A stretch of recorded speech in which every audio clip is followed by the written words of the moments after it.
Good afternoon. My name is Nathaniel Long. I'll be giving a presentation on mock job evaluations. The purpose of this presentation is to talk about the roles of the HR manager and the HR assistant through job evaluation, pay structure, and regulatory analysis to ensure fairness and compliance in compensation systems. Simply put, the HR manager is the supervisor, the person who oversees all strategic operations.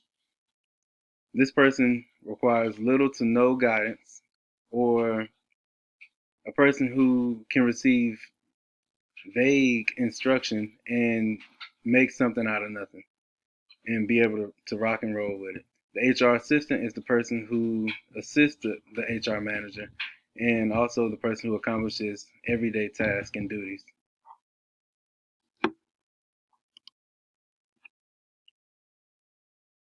Job analysis defined. A job analysis is basically a duty description or a job description. If you wanted to apply for a job today and you wanted to know what that job entailed, this is what the job analysis does. It breaks down the task responsibilities and required skills, and that is the foundation for the job evaluation. The internal alignment is to ensure that pay, benefits, and structure are consistent and fair and supports the company's goals. So, for example, if I'm the person cutting the grass and I have a partner or a coworker who's responsible for picking up the grass that I cut, who's to say that my job is more important than his or his job is more important than mine, and who gets paid more? Um, and a clear job structure supports strategic alignment with the company's goals, like I said before, fairness and employee trust, and efficient workflow and role clarity. This is the pay structure and market competitiveness. Below is a snippet from the book Compensation. So basically, Gerhard was saying for each person, they all start at that fundamental level of 100%.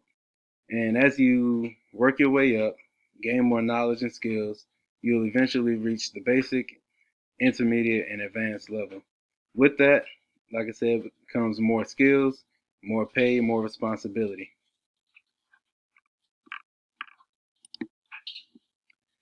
Regulatory acts. So these acts are there to protect the I am so sorry.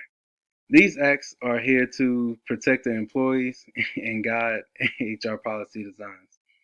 So, for example, the Fair Labor Act defines exempt and non-exempt status for overtime employees. So, for example, for exempt, those would be people like your HR managers.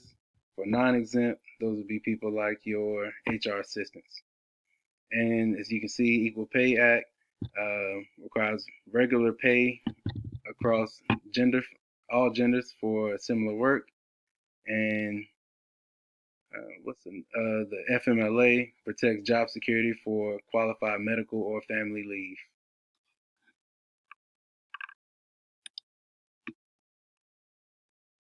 Regulation on pay and benefits.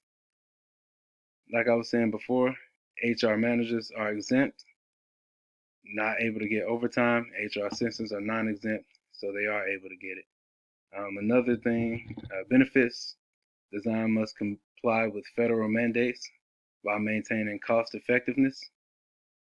The fact that these regulatory compliance acts or regulatory acts are created are to create trust in the workplace and boost retention. If someone gets to a job and they know they don't have a good family medical leave absence program, then, or not even that because they have to do it, but just let's just say they don't abide by it for some whatever reason, then if that were me, I wouldn't want to work for that company because I know that company is not looking out for me or my family if I were to have something happen. In conclusion, the HR manager compensation reflects strategic leadership and decision-making authority. The HR assistant compensation is aligned with their duty and FLSA regulations. And these are my references.